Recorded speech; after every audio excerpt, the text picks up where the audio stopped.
What happens in the sky affects life down here on Earth. The Celestial Compass shows you how and guides your way with astrology you can use from professional astrologer Kathy Beal. Every episode features her light-hearted, practical forecasts and navigational tips, blended with humor, optimism, and a love of patterns, symbolism, and pop culture references. Kathy translates technicalities into concepts that apply to real life. You'll learn how the current moment ties to where we've been, from the recent past to cycles that last happened years ago, and get a look at where we're heading. And much more, from special topics to special guests. The Celestial Compass, enlightening, entertaining, and empowering. Here's your host, Kathy Beal.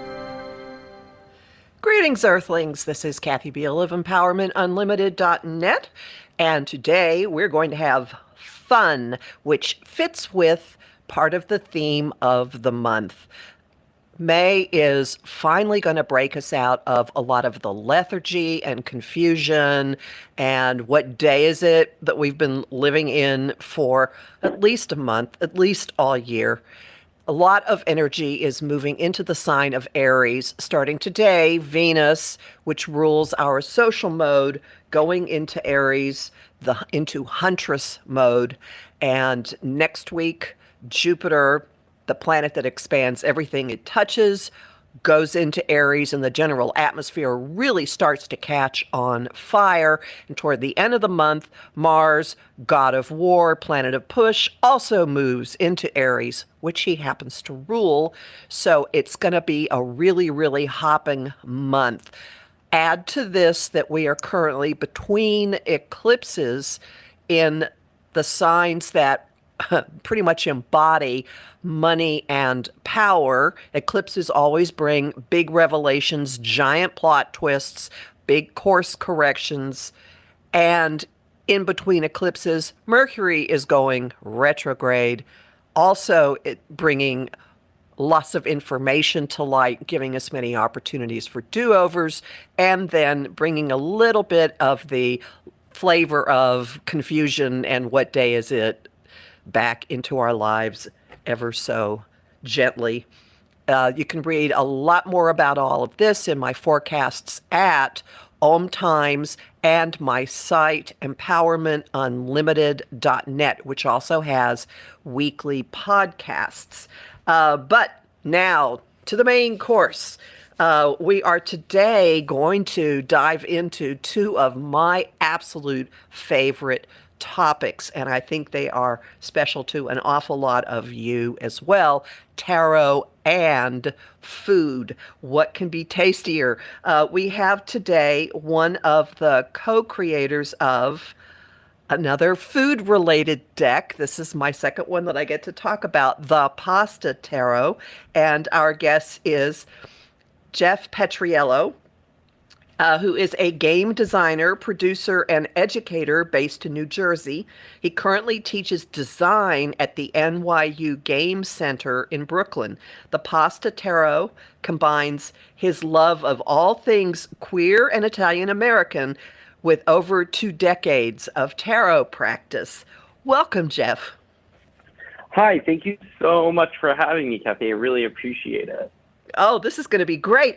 Can you tell me about your background with cards? How did you get interested in cards?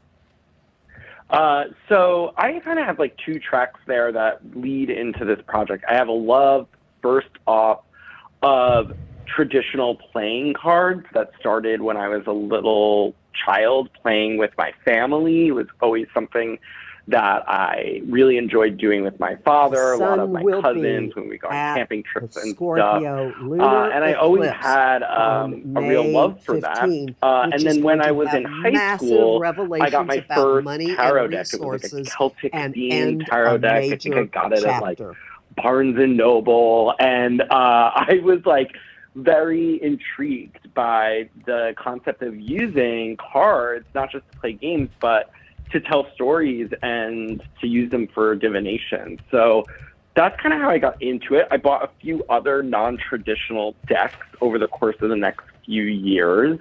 And then it wasn't until I got into sort of my late 20s and started really using the tarot as a tool to practice articulating my intuitions as I was like experiencing a difficulty with that in the workplace, that I dived really hardcore back into it. And then, the past 2 years I had been working on the pasta tarot, deciding to try making my own. Before we get to designing your own deck, your co-creator in this project, Rob Trulia, did I get his name right? Yes. Yay! I have very vestigial Italian. Actually, it's more like Latin. How did the two of you start thinking that pasta shapes might have some kind of meaning? Is that where this started? So it actually was inspired by something that Rob was doing. So Rob and I were introduced through a mutual friend on our way to a drag convention in Brooklyn called Bushwig. And our friend was like, you guys should talk. You really get along. You have a lot in common. And we really did. So I started, following him on Instagram and stuff like that. And then got to know his drag persona, Isa Miyamario, who is just a delight, a little bit more. And one of the things that they would do online was read what they were calling reading people's pasta shapes. They would ask people a few questions online about their character, maybe what they look like, and in response, they would give you a pasta shape that you were sort of spiritually aligned with some reasoning. And so I saw one day that Rob was going to be doing this in person, actually at a venue that he now works for, a place called Pop-Up Grocer in Manhattan. And I went to go see him do it in person. There was a line to talk to Rob and get your pasta shape read. For about 40 minutes, people were waiting, and everyone was so happy. And I was like, my mind just exploded. I was like, I had no idea that pasta shapes had these sort of like spiritual properties that you can access them. Like, I just wanted to pick his brain so much. And, my main go-to sort of metaphysical tool is tarot. So of course, as soon as I hear this, I just start thinking of the intersection between the two. And, was like, I have an idea for this project. Would you want to work on it? And Rob was like, definitely. So that's kind of how it happened. And he calls himself a pasta oracle? A pasta aura reading. He doesn't call himself a pasta oracle. I've never seen anyone else do this. Neither had he. So, there's no like official name for it, I guess, or anything like that. But yeah, that's kind of how it started. So this idea of pasta shapes being something that could apply to a person, is this the genesis of the re-envisioning of the 4 suits in the pasta tarot? So that's an interesting question. I'm going to say no, that was not the genesis of the suits. We actually started with all of these pasta shapes, these spiritual associations, writing it all down in like a big document, me downloading from him. He had never read or been introduced to tarot, so he was downloading a lot of information from me. And then we kind of were like, okay, how do we want to structure this deck? Who is the audience? What do we want to do? And through those conversations, it became clear that we were really interested in making something that was very accessible and approachable to folks. And that's when we sort of decided that we wanted to really continue the tradition of the Rider-Waite Pamela Coleman Smith deck. And so that's when we sort of started making structural decisions as to like how the deck would be designed. And the suits came out of those discussions, if that makes sense. And each suit is a category of pasta types Yeah. based on their common shape. Okay. Yeah, so the suit of lunga, or long pasta, is our analog for the suit of swords. There's the suit of corta, or short pasta, which is our analog for wands. We also have the suit of minuta, which is tiny pasta. That's going to be the analog to your suit of pentacles or coins. And then finally, we have the suit of ripiena, which is stuffed pastas, filled pastas. And that's our analog to the suit of cups. So you call that, you use the labeling matters of the, and then fill in the blank, matters of the heart instead of cups. Yeah, matters so of the spirit. Okay. Mm-hmm. Yeah, we have a small, brief booklet that comes with our deck. It does shout out explicitly those analogs. Like it says, if you're used to the suit of wands, you can look to the suit of corta in this deck. But then, yes, we kind of came up with headings for each suit for folks who might not be familiar with tarot, just to start thinking in a general sense about the categories that we were sort of thinking about as we put it together. And then people can look in, each suit has names of pasta types that will be familiar to some people, like linguine and spaghetti and absolutely sure manicotti, and my favorite farfalla has got to be in here somewhere. There we go, farfallina. And then you also carried this over into the design of the Major Arcana. Yes. So originally, the Major Arcana was going to be things associated with pasta, but not pasta itself. It was going to be things like colanders and wooden spoons and basil and sauces, things like that. But we wound up, as we continued to design, really loving, again, the idea of this being very accessible, also kind of being an entry point for folks who maybe have never read tarot before. So we wanted to keep ultimately pretty close to the traditional Major Arcana. And what we wound up doing was twisting each of those archetypes to something kind of pasta related or visually pasta adjacent, and then make sure we added a pasta to every single card. So there is at least one pasta shape in each Major Arcana, although those cards are traditionally titled as they would be in your Rider-Waite Pamela Coleman-Smith deck. And I'm looking at the tower, which is just exploding with pasta. It's hysterical. So the tower is one of my favorite cards. I know people can't look at it right now, but you can imagine in your head a nighttime shot of the Leaning Tower of Pisa being struck by lightning and finally falling over. But in the foreground, over all of that scene, is just an absolute deluge of pasta shapes.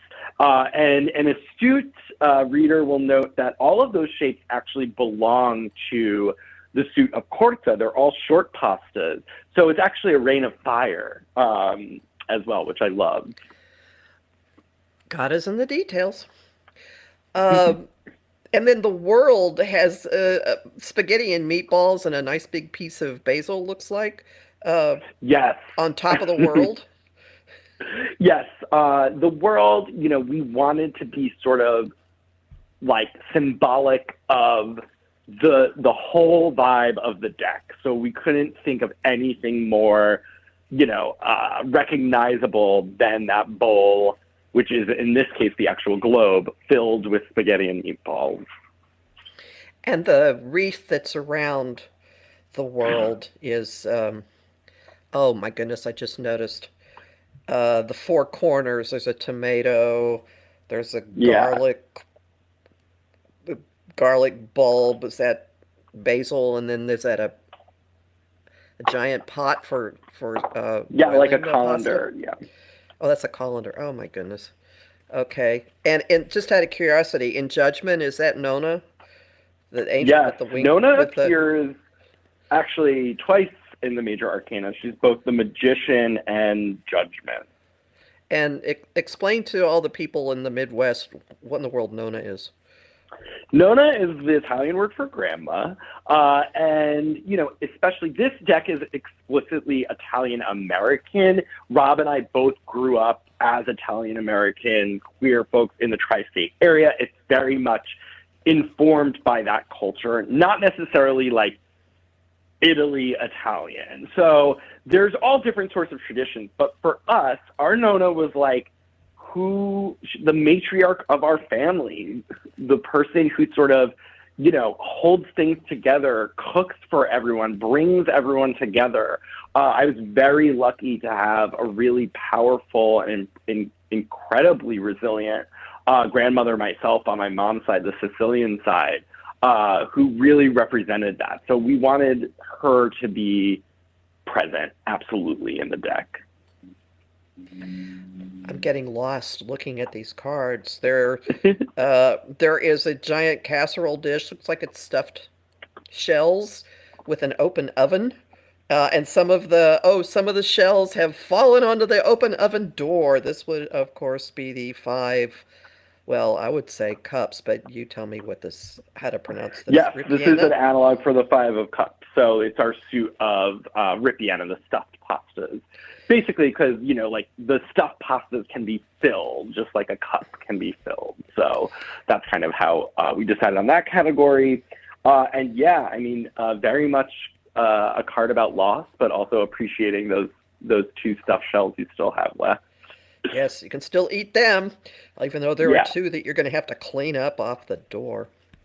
I'm just flipping through this. Oh my goodness. Okay. 3 of Lunga.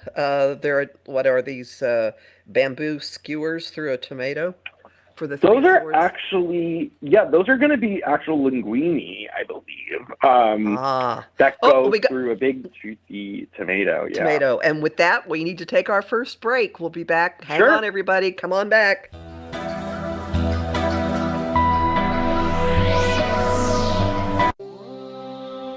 Want help with your own celestial compass?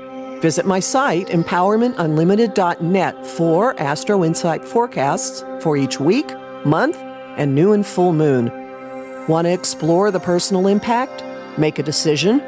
Understand another person? It is possible. Click the Services tab to book a personal session with me. That address again, empowermentunlimited.net.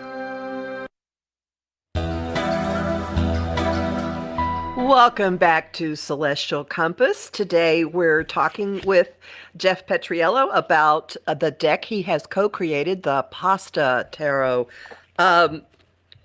Did you test drive these images? Did you do like mock-ups of the deck and try it out with different people or even just yourself? Yeah, so the illustrations are all done by an incredible artist named Lindsay Mound, who my co-creator, Rob, found online and picked out for her really strong figure work. We just absolutely loved how she was really adept at depicting folks of all different genders and ethnicities, and it really seemed to jive with the vibe that we were going for the deck. So we reached out to her, and thankfully she was interested in the project. So we didn't really test images out.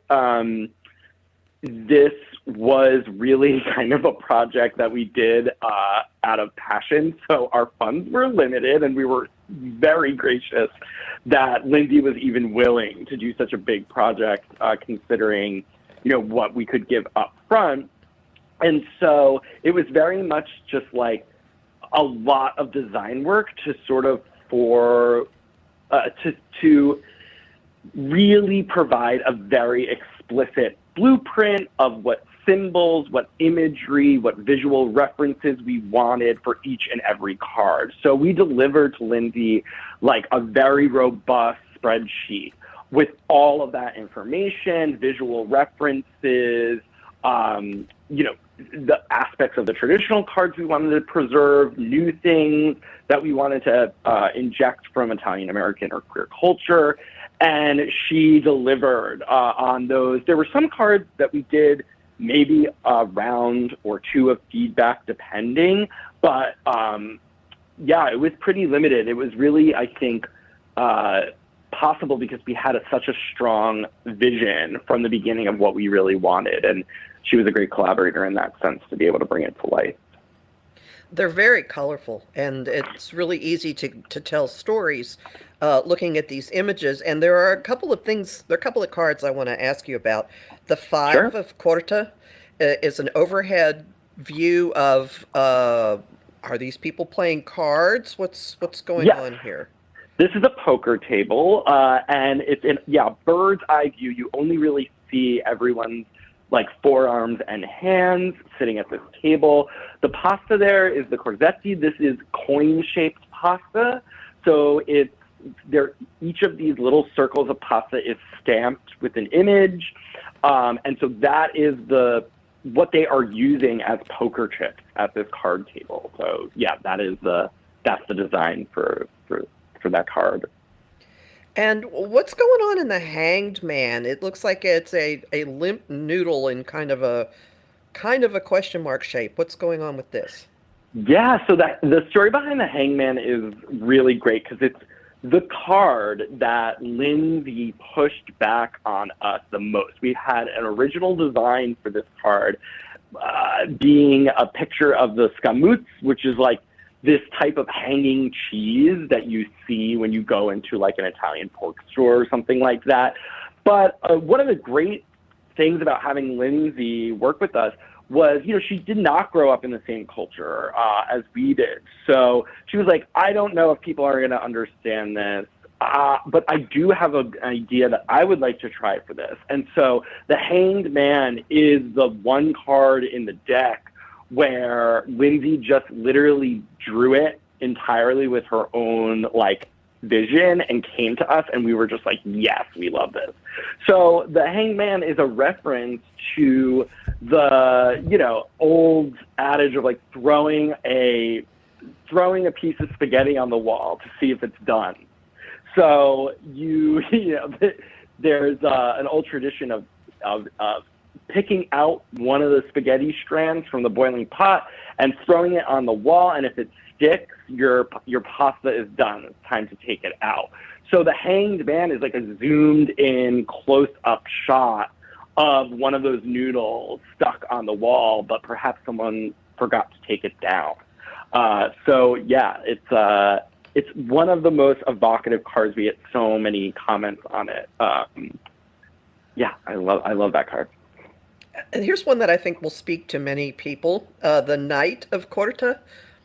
The Pizza Knight. There's a smiling guy on a horse with a big open pizza box with a pizza in it, coming to bring it to you. Yeah, well, we couldn't do an Italian-American deck without squeezing pizza in there somewhere, but because it was a pasta deck, we didn't really know what to do, and there is this kind of Frankenstein-esque product in the area, which is the penne pie. You can find it in many Jersey or New York pizza shop. It's a pizza pie, but they throw penne on it, whether it's penne vodka or with marinara sauce or whatever. It's pasta on your pizza. So we were like, we could show a penne pie, and then we get both the pasta and the pizza shout out that we wanted. So we know we wanted to have that somewhere. And penne is a quarta. The Knight of Quarta, there's a lot of motion. He's going around a lot of different places on that horse. So a delivery boy for that, a cute pizza delivery boy was definitely something we grabbed onto as an image for that. And even though we didn't lay out exactly what we wanted him to look like, he has a striking resemblance to my ex long-term partner of 10 years. So that was also a nice thing that came up. It's definitely personal to me as well. That's sweet. Okay, a couple of more I want to ask about.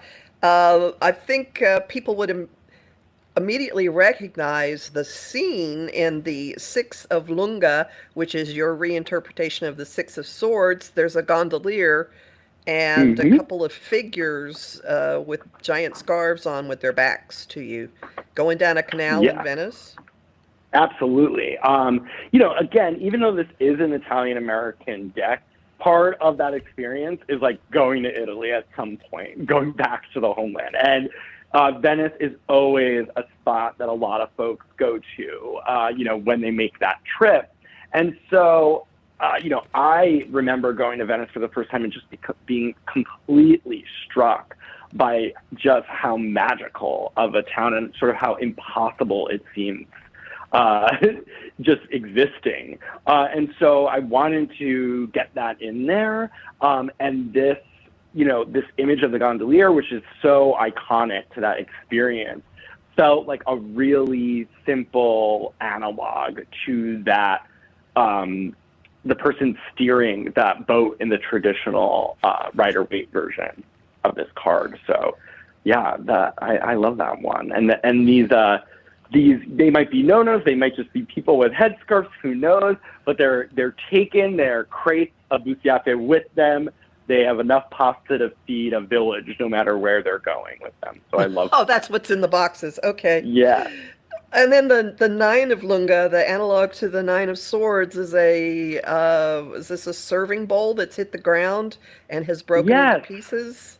I think it's my sister's China pattern. This is an actual China pattern.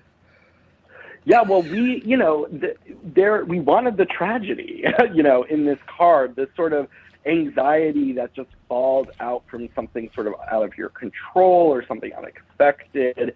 We wanted a lot of darkness in this card. I know it's traditionally associated with like nightmares or insomnia. So we wanted it to be dark feeling. That's why the pasta there is spaghetti nero. It's your squid ink pasta to help contribute to that color block on that card. We squeezed in the astrological icons on the tile floor, which is reminiscent of the blanket pattern on the original card design. Oh, you're and then, right. Of course, the bowl being nice and broken, I mean, there's tragedy in that. But this is also a reference to one of my favorite poems called The Broken Bowl by James Merrill, which I just think is one of the most beautiful things I ever read. And so that image to me is so poignant and tragic, and I wanted to get it in there. And then I'd like to talk about two that are kind of antithetical to that.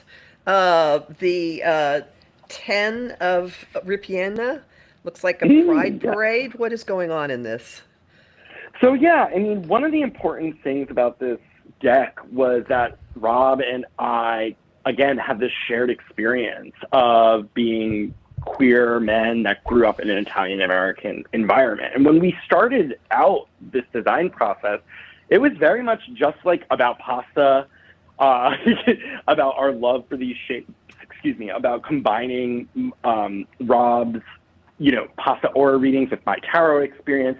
But over time and through the process of designing it, it really became a way that we connected in a way that, like, I don't think either of us, I can't speak to him, but at least for me, never really had with another Italian-American person. Like, there's a lot of aspects of that culture that can come off like toxically masculine or misogynist or just not necessarily queer friendly. I'm not saying that's the culture as a whole, but that certainly, was part of my experience growing up in New Jersey, going down the shore.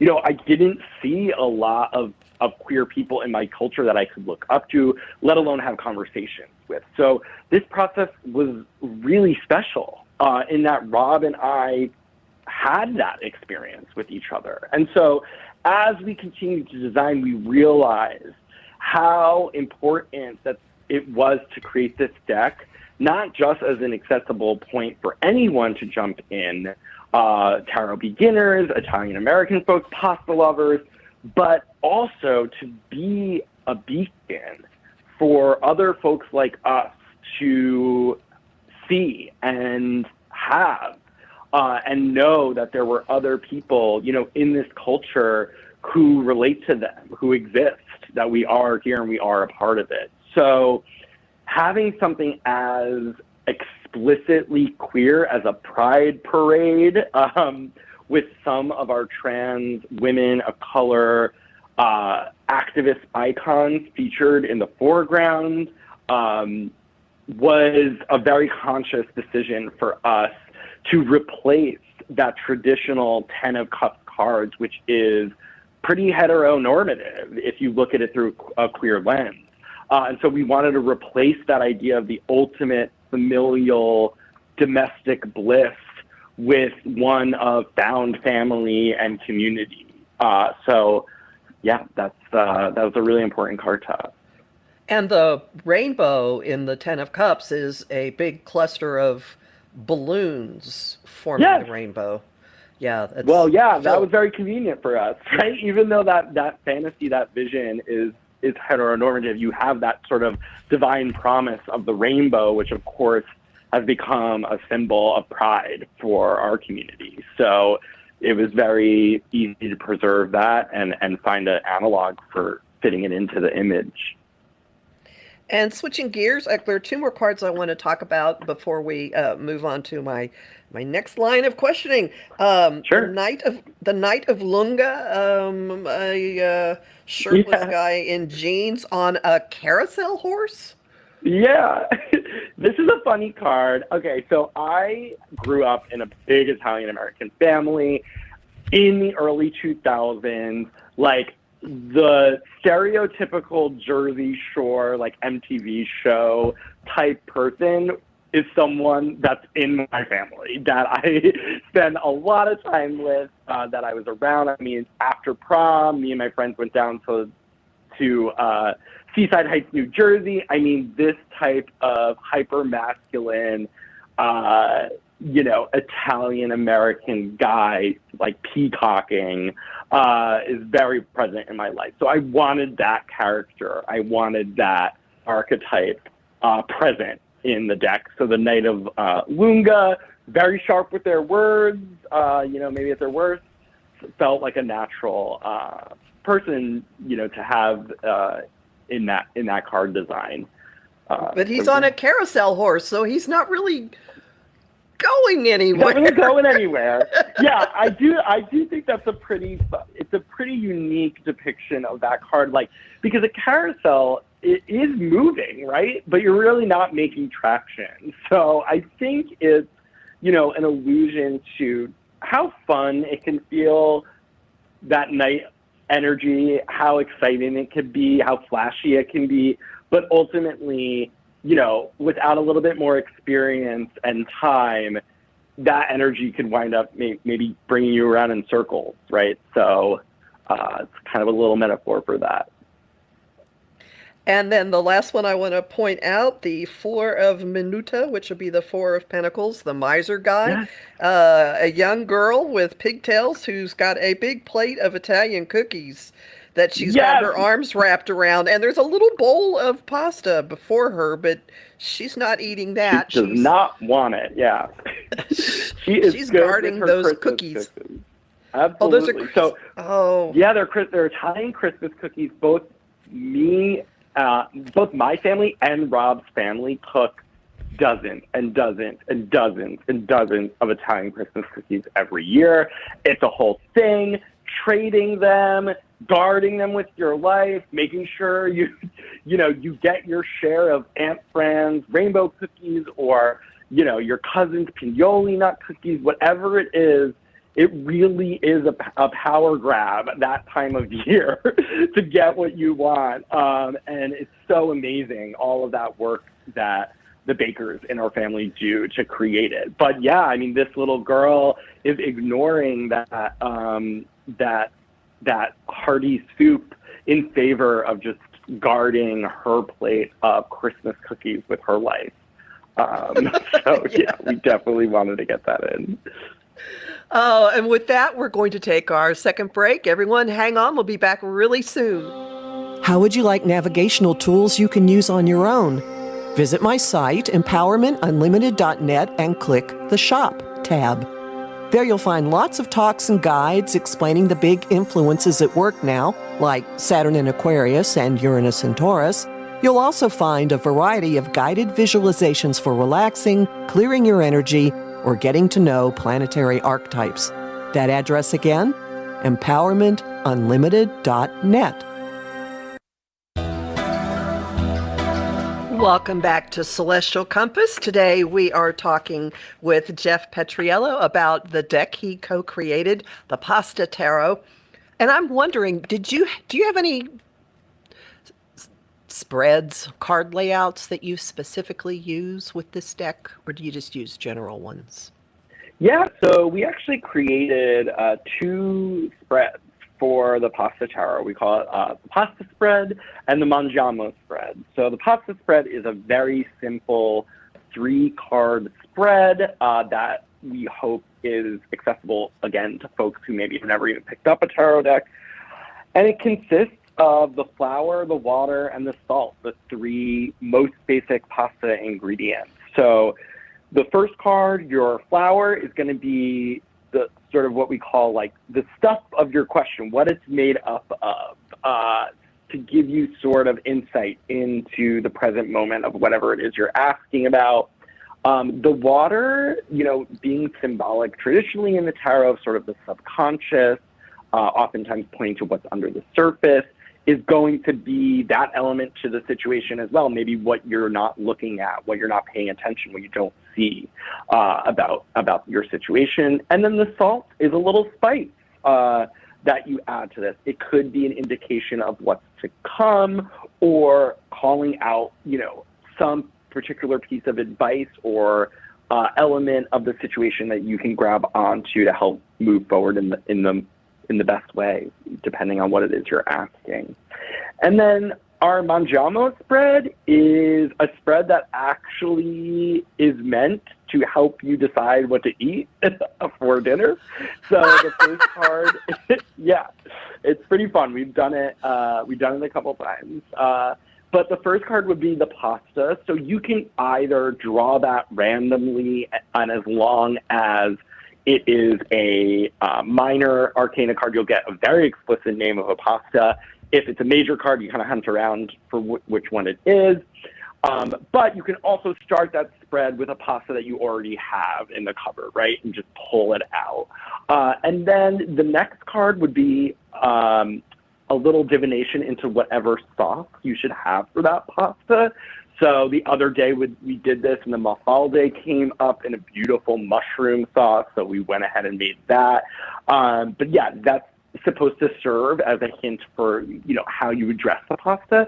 And then the third card is sort of your rogue element to the meal. So you can pull a card up and it might have a glass of wine in it, and you're encouraged to go out and get that red or white wine, depending on which one it is.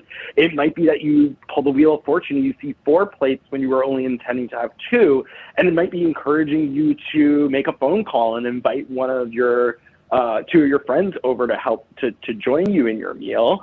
Or it just could be a beautiful landscape or setting that inspires your table setting, for instance, or the music that you put on that night. So, yeah, the Mangiamo spread is pretty fun.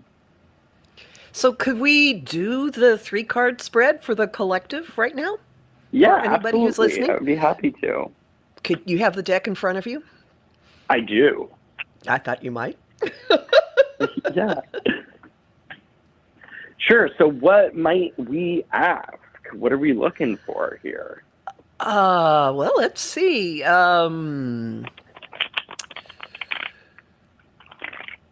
What's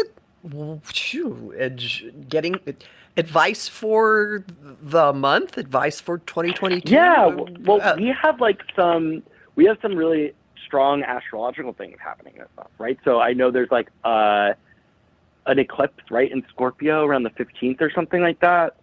Yep. Yeah, so, I mean, maybe we can ask, very basic, how can we make best use of the eclipse energy that's coming in this month? That's always a little intense, right? Does that sound all right? Go for it. Okay, cool. So yeah, I am just shuffling, and normally when I do readings remotely, whoever I'm reading for with, I continue to shuffle and ask them to reflect on the question. And when you're feeling good about it, just let me know and I will stop. So just take a moment to reflect on that eclipse energy and let me know when I should stop shuffling, Kathy. Okay, right now. Okay, cool. And then I usually divide the deck into 3 piles, 1, 2, or 3. Which one should I put on top? 2. 2, nice. Okay, so we're gonna draw the first card as our pasta. This is the 6 of Minuta in reverse. This is our alphabet pasta. Mercury retrograde, that's perfect. There you go. And then the water here, remember what's kind of under the surface here, is our Major Arcana number 9, the Hermit, which in the Pasta Tarot deck is depicted by an elderly gentleman up on the hill, leaving what looks like a picnic behind with pasta-shaped clouds in the background. And then the salt, we have the 2 of Minuta, which is our farfalline, our tiny farfalle, which is a kind of an abstract card for the deck. It depicts a farfalline with the infinity symbol wrapped around it, floating over a beautiful sunset or sunrise ocean. So these are the 3 cards we have. So again, the flower, what our question is sort of made up of, is the 6 of Minuta, the water being the Hermit, what's under the surface there, and then the salt, maybe an insight into what's to come, is our 2 of Minuta. And again, the Minuta suit is our analog for pentacles or coins. So, and if you may or may not be familiar with, the Hermit is traditionally associated with the astrological sign Virgo. So we actually have 3 Earth energy cards out in this spread, which is extremely unlikely statistically. So I just want to take note of that right off the bat. We are dealing with an eclipse energy that may affect us as listeners to your show, much more in a practical sense, is in terms of our bodies and what's around us in our home life, rather than in an emotional or spiritual one, as we might with some other suits. So I just wanted to note that. And then, yeah, our first card here, the flower, the 6 of Minuta, is in reverse, right? And the 6 of Minuta, the 6 of coins, is traditionally depicted as someone who is giving coins to some beggars, right? In the Pasta Tarot, it depicts someone ladling alphabet pasta soup into a bowl for some folks who are waiting for it in front of them. So one interpretation could be like, this is someone at a soup kitchen, or maybe it's someone who's prepared a big meal for a really large family who's finally getting to serve it, right? Generally speaking, this card is, in my opinion, about the exchanging of resources, the exchanging of power between folks where there was an imbalance previously. So to me, to have this in reverse when we're asking about this month's eclipse, it very much speaks to a difficulty in the exchanging of that power dynamic that this eclipse might help push to fall out, right? So whether you've been frustrated that you don't think you're getting what you deserve, or you feel like someone's been taking advantage of you, perhaps that is finally reaching a tension point, and this eclipse energy can really clear out that difficult, unfair, perhaps unjust circumstance that you're in, and we can kind of see with the rest of these cards what might fall out from it.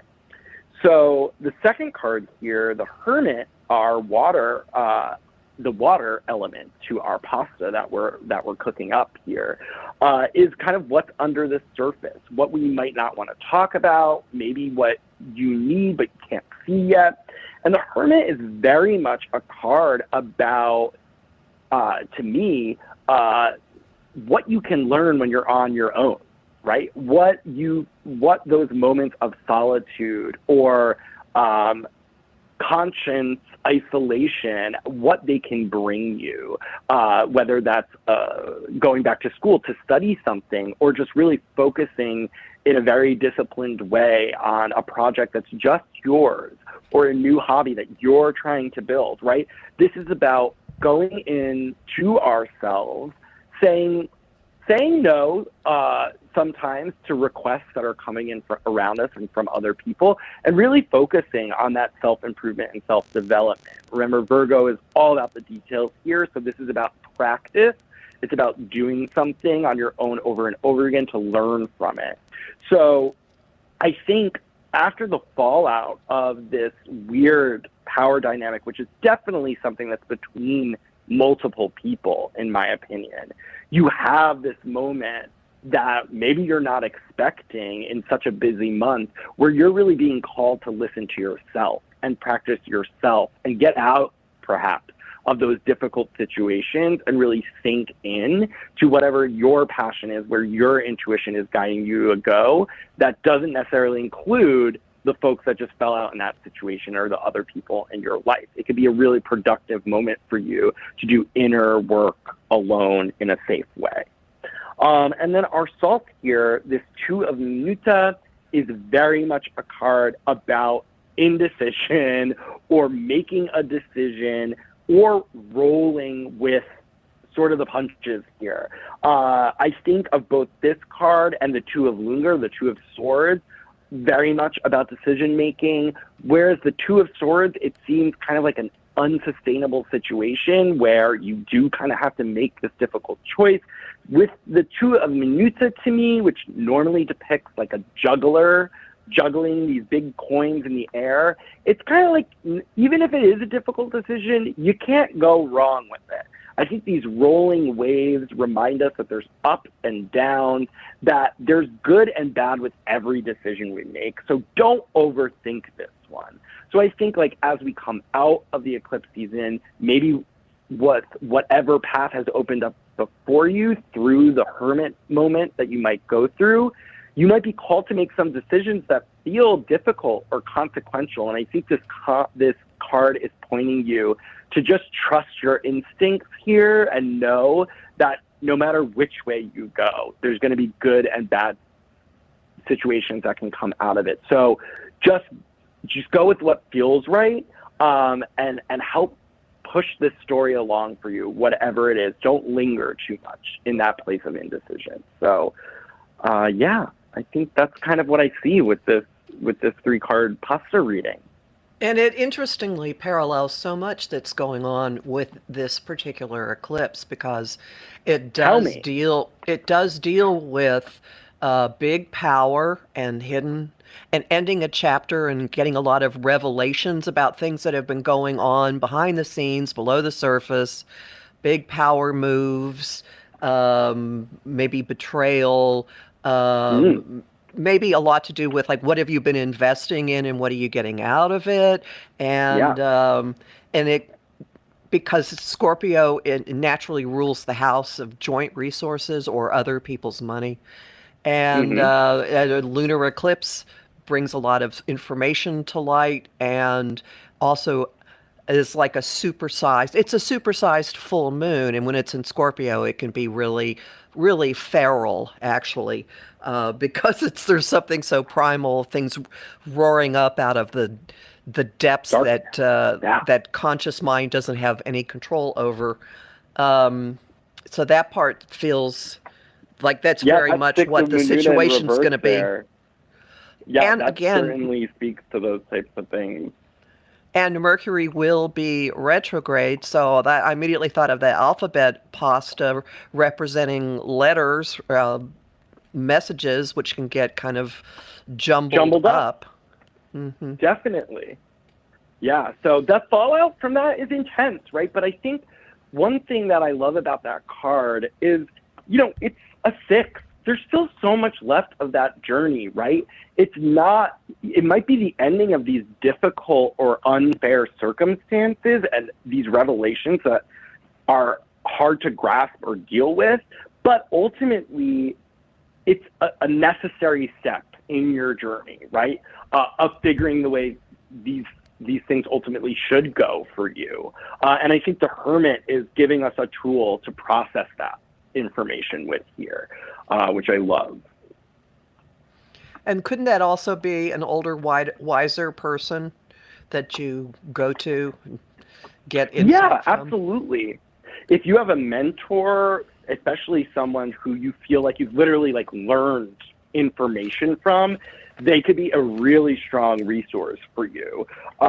When we were creating this particular Hermit, we were referencing the idea that until relatively recently in language history, there was no word for privacy in Italian. And there's a reason for that, because even when I was growing up, there was no locks on our bedrooms. Like if I was upstairs in my room for more than 5, my mom would be like, "What are you doing up there? Why aren't you in the kitchen?" Like there is like this idea of like being always together. That's could be so wonderful about family and those relationships. But this card is about someone who's making the decision to walk away from that family endeavor, from that picnic that they're having, and saying, "Hey, I need a moment for myself. And it's totally okay that I go over here and daydream and have a quiet moment. That is all right." So this card was very much for us about the permission to do so in a culture that sometimes feels impossible to do stuff like that.